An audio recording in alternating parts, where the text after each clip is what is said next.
Buenos días a todos. Bueno, el día de hoy vamos a tener la clase número 9 de Biología para alumnos de primer grado de la Escuela Secundaria Federal General Francisco J. Mújica de Tuxpan, Michoacán. Yo soy el profesor Julio César Tapia Salguero. El tema que vamos a ver es la célula como unidad estructural para todos los seres vivos, parte número 2, ¿ok? La continuación de la clase pasada. Todavía va a haber tal vez una tercera parte, y si no entra todo en esa tercera parte sería una cuarta parte, ¿ok? Bueno, antes de comenzar, pues ya saben, sacan su libreta y van a ir haciendo anotaciones, un resumen, las notas acerca de la información que vamos viendo en el video. Antes de comenzar, me dio mucho gusto verlos el día sábado, a los que fueron a entregarme los trabajos, ¿ok? Recuerden que se les avisa previamente para que prevean su tiempo o parten su tiempo de los días que los cito para que me entreguen los trabajos. Recuerden que en realidad no es una reunión, solamente es de irme a entregar los trabajos y listo, ¿ok? Por otro lado, hay muchos que me entregaron los trabajos pero están incompletos o están en una muy mala presentación. Recuerden que eso también cuenta mucho, aunque no se los he comentado. Ustedes deben de saber que la presentación de sus trabajos cuenta mucho, o sea, que estén limpios, que se vean bien. Muchos me entregaron hojas dobladas, manchadas, ajá. Miren, pueden usar hojas recicladas, no importa. Pueden usar hojas de libreta. Hubo quienes me llevaron la libreta y me arrancaban las hojas ahí enfrente y me las daban ahí nada más engrapadas, y muy mal se veía esos trabajos, la verdad. Pueden usar las hojas de la libreta, sí, si no tienen hojas blancas o de color, pero por lo menos tómense el tiempo de recortar los bordes de la libreta para que no se vea tan mal, ¿ok? La presentación cuenta mucho acerca de la calificación de sus trabajos, ¿ok? Por otro lado, hay muchos niños que sí me hablaron y me dijeron que no podían ese día, entonces la siguiente vez que vaya me los tienen que entregar, ¿ok? De los demás que no sé nada de ellos acerca de sus trabajos, que no me dicen por qué no van. Espero que me manden algún mensaje para que me digan cuál es la situación, ¿ok?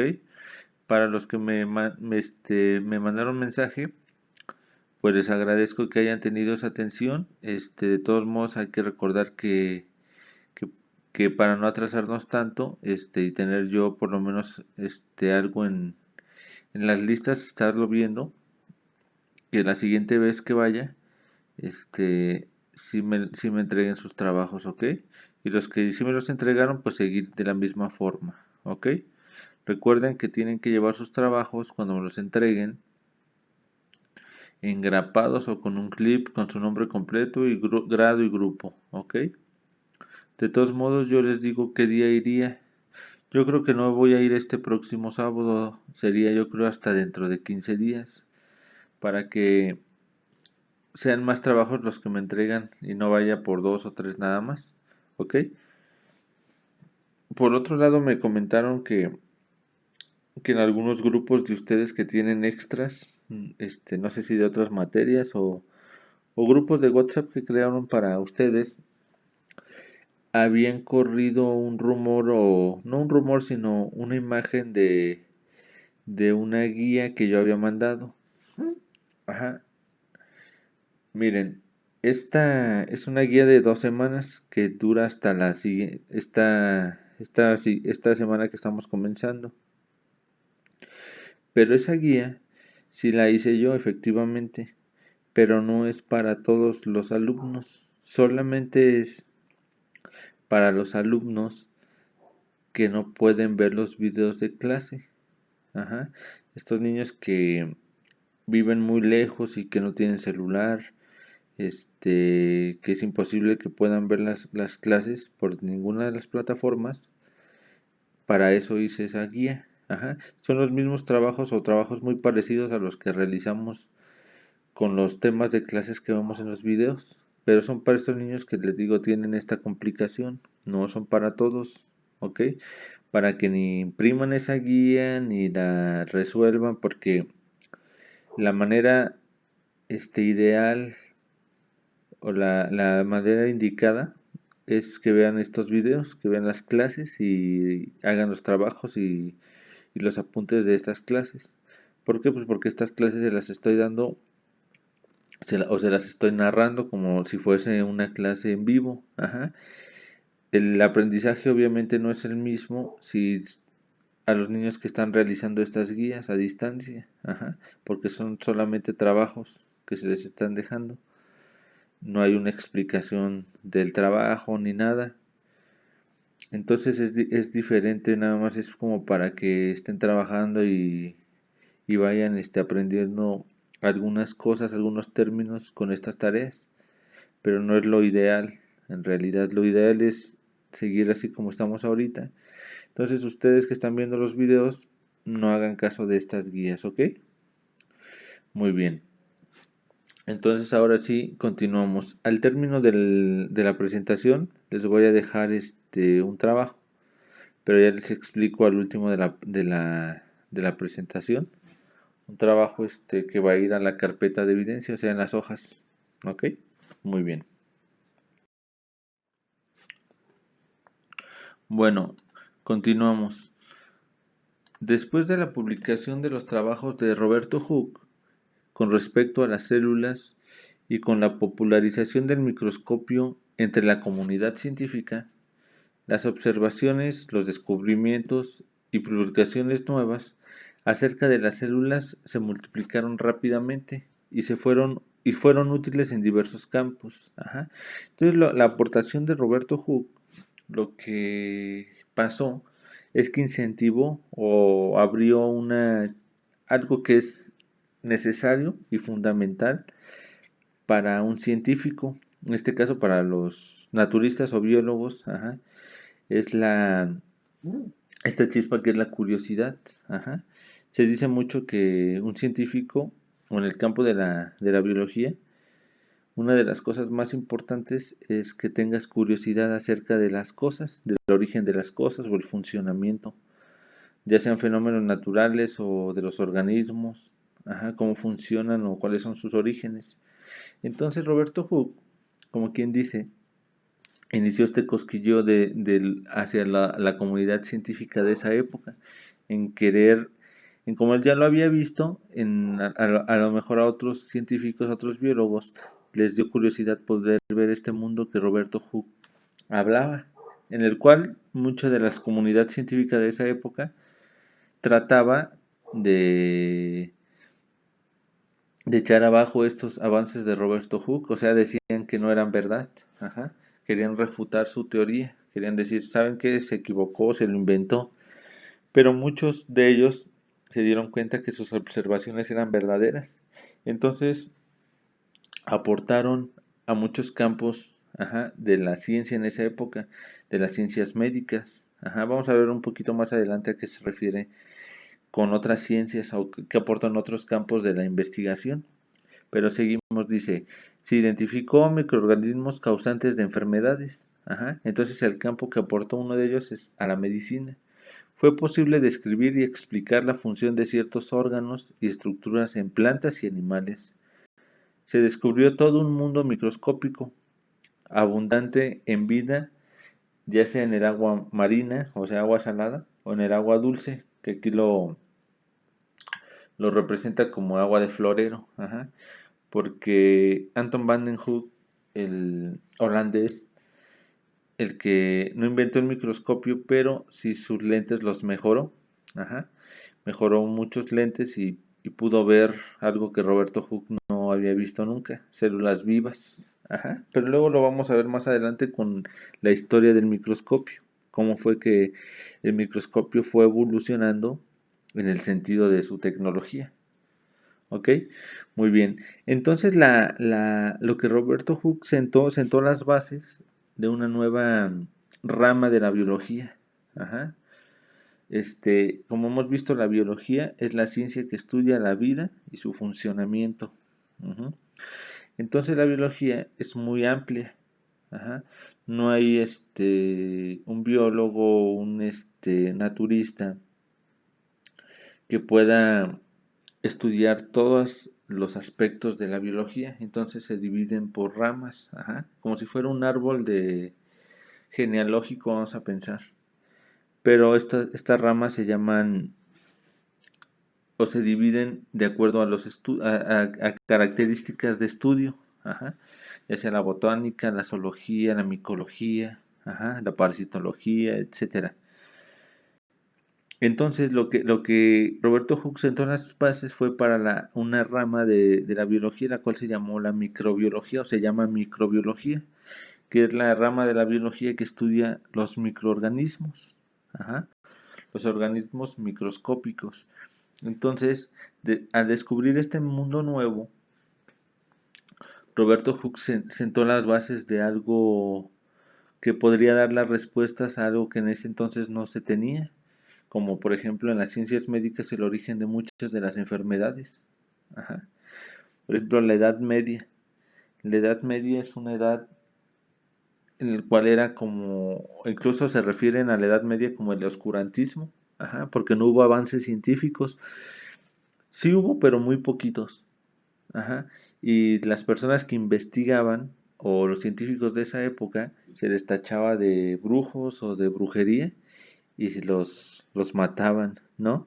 Entonces esa época fue una época muy mala para la ciencia. No hubo muchos avances o los que hubo a lo mejor no se plasmaron en un papel y no trascendieron de lo que hubo en esa época.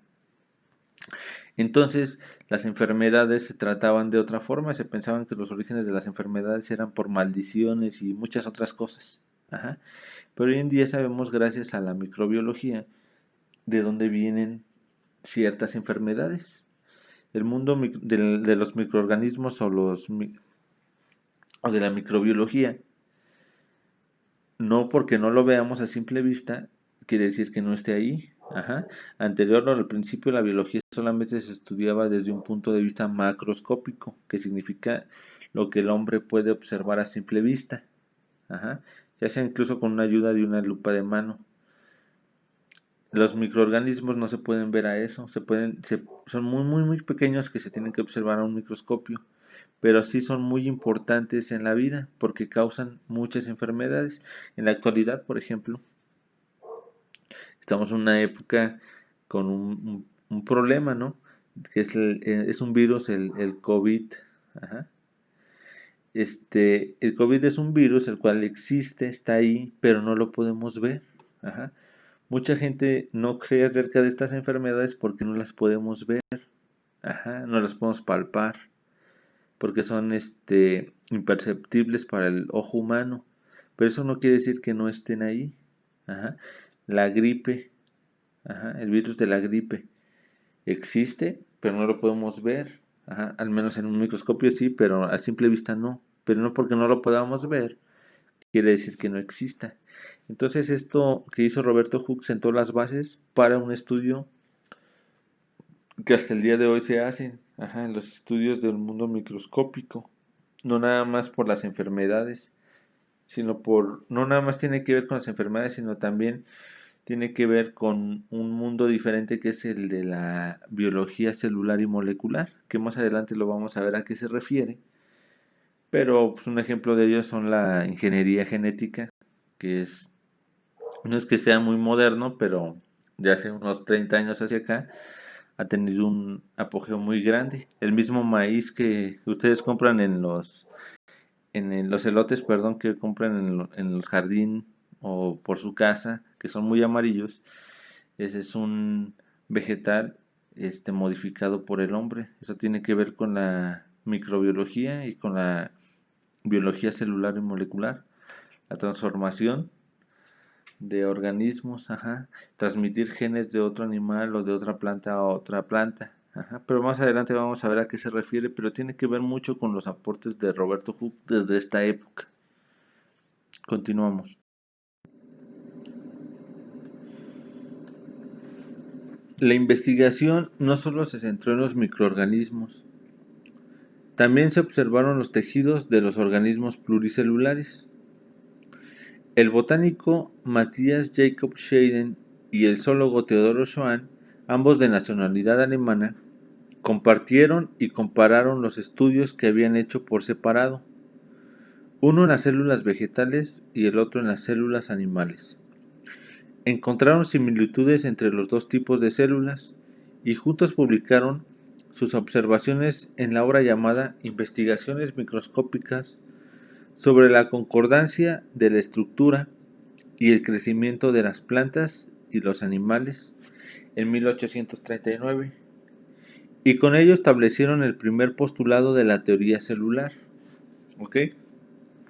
Entonces lo que dice aquí es que no solamente se observaron los microorganismos, o sea, las bacterias y los virus, sino que también, desde otro punto de vista, los tejidos de los microorganismos pluricelulares. Los organismos pluricelulares se refiere a organismos que tienen múltiples células, o miles de células. Matthias Jakob las observó desde un punto de vista botánico, o sea, la botánica es la ciencia la rama de la biología que estudia las plantas. Entonces veía o hacía cortes transversales para observar los tejidos de las plantas o las células vegetales. Aquí podemos ver en la imagen que está en blanco y negra, es un corte transversal y es la observación de las celdillas, o de las celdas que pudo ver por primera vez la célula vegetal. Cada uno de estos huequitos por eso se llama célula, porque parece como si fueran los panales de las abejas, o las celdas, a eso se refiere. Entonces Matthias Jakob observaba estas células, los observó desde un punto de vista de un botánico, y Theodor Schwann las observó tejidos de órganos de animales, desde un punto de vista obviamente de la zoología. Entonces ambos compararon sus estudios, lo hicieron por separado cada quien, para no mezclar ciertas estructuras y poder permear o que se pasara cierta información entre ellos. Lo que querían era que fueran estudios individuales, que al final de que cada quien concluyera con sus estudios pudieran compararlos y ver qué era lo que pasaba. Lo que pasó es que veían que ambas células, la célula animal y la célula vegetal, tenían estructuras similares, pero tenían otras que eran muy distintas. Cuando veamos las estructuras y los funcionamientos de cada una de las células, ya sea la animal y la vegetal, vamos a ver que sí tienen órganos o partes que forman cada una de las células, pero tienen diferente función. Y hay algunos organelos, así se llaman, de la célula vegetal que la célula animal no tiene, y viceversa. ¿Ok? Entonces eso es lo que pasó. Esto fue en el siglo XIX, en el año 1839, cuando pasó este avance, ¿no? O esta pauta en la cual estos dos científicos, estos dos biólogos, un botánico y un zoólogo, hicieron el primer postulado de la teoría celular moderna, a lo que conocemos al día de hoy. Pero antes de pasar o continuar, también un patólogo alemán también, Rudolf Virchow, estableció un postulado más a la teoría, o sea, le añadió un postulado más a la teoría, pero él era un patólogo. Desde un punto de la patología, que es una ciencia médica la cual estudia los microorganismos, pero qué es lo que pasa en el organismo del ser humano, o qué es lo que hacen estos microorganismos al cuerpo humano, qué es lo que pasa. Entonces él lo estudió desde un punto de vista de la patología y añadió un postulado extra a esta teoría celular moderna. Bueno, a partir de la publicación de los trabajos de Scheiden, de Schwann y de Virchow, la teoría celular fue ampliamente discutida. Numerosos investigadores se lanzaron a la búsqueda de demás evidencias y otros tanto trataban de demostrar su falsedad. Finalmente, con el continuo progreso de las investigaciones, no solo confirmaron que la teoría era cierta, sino que la complementaron. ¿Ok? Entonces lo que pasó aquí es que dentro de la comunidad científica del siglo XIX, pues no todo era bien aceptado de lo que Scheiden, Schwann y Virchow estaban aportando a la microbiología. Ajá. Más tarde podríamos ver que terminó siendo también aportes estas teorías celulares aportaron mucho a nuevas ramas de la biología como fueron la biología celular y molecular, ¿ok? Pero hubo muchos que apoyaron y ayudaron a hacer nuevos estudios acerca de las células animales y células vegetales. Aportaron teorías acerca de los funcionamientos de cada organelo que constituía cada una de estas células. Pero hubo muchos otros los cuales estaban en contra. Ajá. Querían demostrar que era falso lo que estaban suponiendo estos científicos. ¿Ok? Pero más sin en cambio nunca pudieron demostrar que era falso. ¿Por qué? Pues porque no lo era. Era una teoría cierta. Y los científicos o los otros compañeros o colegas de estos naturistas complementaron estos postulados que hasta el día de hoy siguen avantes. Ajá. Algunos han modificado estas teorías celulares o estos postulados se han modificado, pero siguen siendo la base Scheiden, Schwann y Virchow desde el siglo XIX. En este recuadro tenemos una línea del tiempo. Ajá. Habla acerca de la teoría celular. Ajá. Pero va mucho de la mano con el microscopio. Ajá. Dice que desde 1666 Roberto Hooke, desde que observó las células vegetales de un corcho, pero fueron células, como podemos recordar desde de la parte 1, eran células o celdillas que eran una célula vegetal muerta. Ajá. No era una célula vegetal viva. Entonces, él es el primer precursor acerca de toda esta nueva oleada de la microbiología. Más tarde, en 1675, Anton van der Hoek renovó o modificó o rediseñó los lentes de los microscopios, los hizo más potentes y él sí pudo ver microorganismos, ajá, en charcos, en jarrones, agua de los jarrones, y él le llamaba a estos organismos estos microorganismos, perdón, animáculos, los cuales hoy en día sabemos que son las bacterias. Ajá.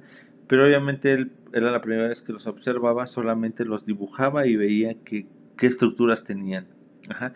Hoy en día si observáramos o vemos estos dibujos, si lo comparamos con los microscopios que existen en la actualidad, pues sí están muy atrás estos microscopios, pero recordemos que eran los primeros. Ajá. Así es como inicia la tecnología o la ciencia en cuanto a la microscopía. ¿Ok? Más tarde, en el siglo XIX, en 1838, ya Matthias Scheiden y Theodor Schwann hicieron los postulados de la teoría celular. Ajá. Hicieron ya con microscopios más equipados, mucho más potentes que los dos anteriores. Podían ver estructuras más definidas. Ajá. Incluso había técnicas ya de microscopía, como era la tinción. Ajá. O sea, ponerle color a una célula para que pudiéramos observarla en un microscopio como en la actualidad, que se ve mucho mejor y más definido. Ajá. En 1855, Rodolfo Virchow, otro colega o contemporáneo de Matthias Scheiden y de Theodor Schwann, dio un tercer principio de la teoría celular. Ajá, que dice que toda célula procede por división de otra célula persistente, o sea, la vida procede de una célula anterior. ¿Ok? Eso es a lo que se refiere el tercer postulado de Virchow. Bueno, en la actualidad la teoría celular plenamente aceptada o es plenamente aceptada se basa en los siguientes postulados. Estos son los postulados de la teoría celular. El primero dice: todos los seres vivos están formados por células, por lo tanto es la unidad estructural de los organismos. ¿Ok? Es una teoría celular, los postulados de la teoría celular, no es una ley. Ajá. Pero lo que afirma o lo que asegura este postulado es que todos los organismos que viven en la Tierra, ya sean animales o vegetales, bacterias, en el reino que ustedes se imaginen que están, todos estamos formados por células, ya sea una sola célula o sean múltiples células, pero nuestra unidad fundamental de nuestras estructuras son las células. ¿Ok? El número 2 dice: todas las células proceden de otras células similares que ya existían, por lo que la célula es la unidad que da origen a todos los seres vivos y en consecuencia la generación espontánea no existe. ¿Qué dice esto? Es que procedemos de células. Habla acerca de eso cuando veamos el origen de la vida en la Tierra, lo podemos ver, y la evolución de la vida en la Tierra, que todo procede de las primeras células que se formaron en la Tierra. Ajá, los primeros organismos con una sola célula, los organismos unicelulares, dan origen a organismos diferentes también que eran unicelulares y organismos multicelulares. Es la evolución. Ajá. Pero dice aquí que la generación espontánea no existe. ¿Qué es la generación espontánea? Pues el origen de algún organismo de la nada. Ajá. Como si fuera una arte de magia.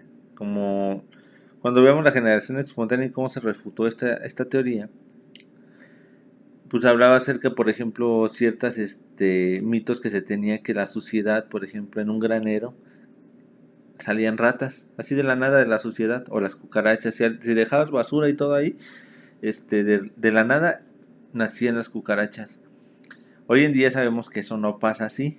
Ajá, vienen de otro lugar las cucarachas y sí son atraídas hacia la comida o la suciedad, pero eso no es la generación espontánea. La generación espontánea no existe. Ajá. Aunque cuando veamos el origen de la vida y lo estudiemos a profundidad, posiblemente podamos ver que en algún momento por el origen de las cosas, pues no tiene una explicación. Ajá. Y es por eso que la generación espontánea muchas veces se dice que por lo menos una vez sí pudo haber sido posible. Pero eso lo vamos a dejar cuando veamos el origen de la vida. ¿Ok? El número 3 dice: todas las células son un sistema que intercambia materia y energía con su medio. Las funciones vitales de todos los organismos son controladas por ellas. Debido a que una sola célula puede tener todas las funciones vitales, existen organismos unicelulares con una sola célula. En virtud de lo anterior, la célula es la unidad fisiológica de la vida. Ajá. ¿Qué dice esto? Es que las células controlan todas nuestras funciones de nuestros organismos. Ajá. Nuestro hígado, nuestros pulmones, nuestro corazón, todos nuestros órganos están formados por células. Ajá. Entonces, por ende, funcionan todas las células, nuestro cerebro, todos están hechos por células. Ajá. Y tienen un intercambio de materia y energía. ¿Ok? Es a lo que se refiere esto. Entonces, nuestra estructura o fisiológica que se refiere es el físico, ajá, al cuerpo. La unidad que hace el cuerpo, que hace que funcione nuestro cuerpo, es la célula. Ajá, la misma energía y la materia se intercambia a través de nuestras células. ¿Ok? La 4 dice: cada célula contiene toda la información hereditaria de su especie, por tanto es la unidad genética de la vida. ¿Qué quiere decir esto? Que nuestras células contienen toda nuestra información genética, quiénes somos cada quien. Obviamente cada persona, nuestras células se parecen, son muy parecidas, porque hablo del ser humano, somos una especie, ajá, del Homo sapiens. Nuestras células son muy parecidas, pero no son iguales. por eso cada uno de nosotros somos diferentes, hasta dentro de nuestros hermanos, aunque nos parezcamos mucho a nuestros hermanos o a nuestros padres, sí tenemos muchas similitudes muy parecidas a nuestra familia, incluso y a la especie en general, pero no somos iguales, tenemos diferencias, hasta en los gemelos hay diferencias, aunque tus células sean muy parecidas, tenemos diferencias. Eso es lo que se refiere, que cada una de nuestras células tiene nuestra información genética hereditaria, o sea, lo que vamos a heredar a nuestra siguiente generación, pero no es un clon.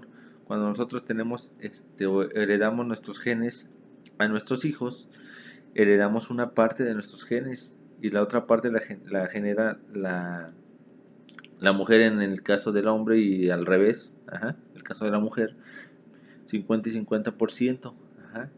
Lo que se hereda está en nuestras células. Por eso la ingeniería genética, por ejemplo, en la actualidad, bueno, hay estudios mucho más anteriores en los 90 y en los 80 acerca de la clonación, que se clonan con las células, con una sola célula de un cuerpo de un organismo se puede clonar, hacer una copia de de este organismo.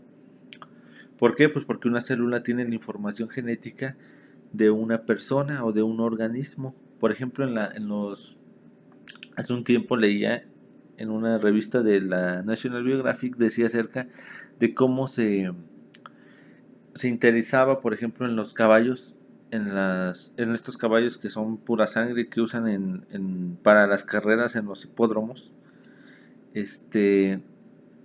Cuando los caballos son, por ejemplo, campeones y han ganado muchos derbis, las carreras pues importantes de estos hipódromos, a los dueños, o a los productores o no sé cómo ganaderos, de estos caballos, o los creadores de estos caballos, les interesan tener los genes de estos caballos para pasarlos a otra generación.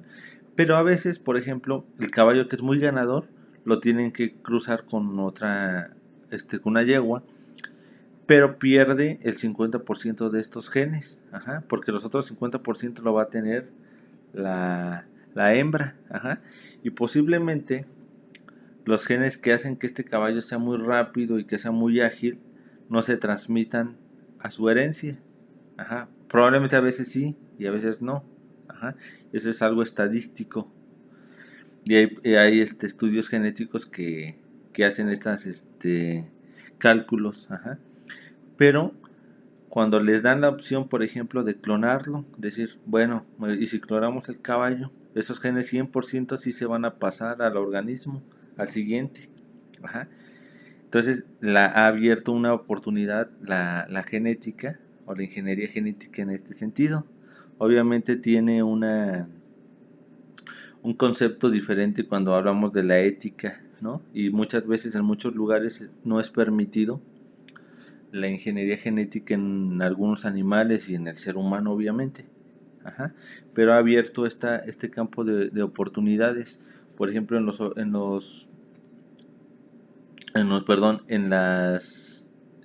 los vegetales, cuando los modifican genéticamente, hay muchos organismos o muchos vegetales que se han modificado de tal forma que ya dentro de sus genes tienen pesticidas para insectos, insecticidas, perdón, que repelen a los insectos.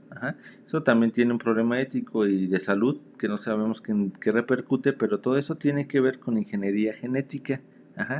Que si nos remontamos, tiene que ver desde Roberto Hooke, cuando observó por primera vez una célula vegetal en un microscopio. Desde esos siglos pasados hasta el día de hoy ha cambiado mucho. La ciencia siempre no es estática, con el tiempo va cambiando y va aportando cosas nuevas. Es algo que es muy interesante en la ciencia, o es muy interesante estudiarla. Más adelante, cuando veamos el tema de ingeniería genética y de genes y de la herencia, el funcionamiento de los genes en nuestro cuerpo, de la biología celular y molecular, más adelante en los temas de la herencia, vamos a ver cómo es que funcionan. Ahorita solamente es la introducción acerca de la célula.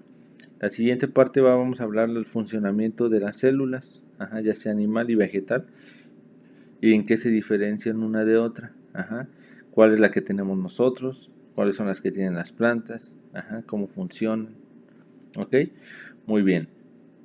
Bueno, de tarea de lo que va a ir a su carpeta de evidencias, lo que me van a hacer en hojas blancas, la primera es que me van a investigar la teoría de la generación espontánea, ¿ok?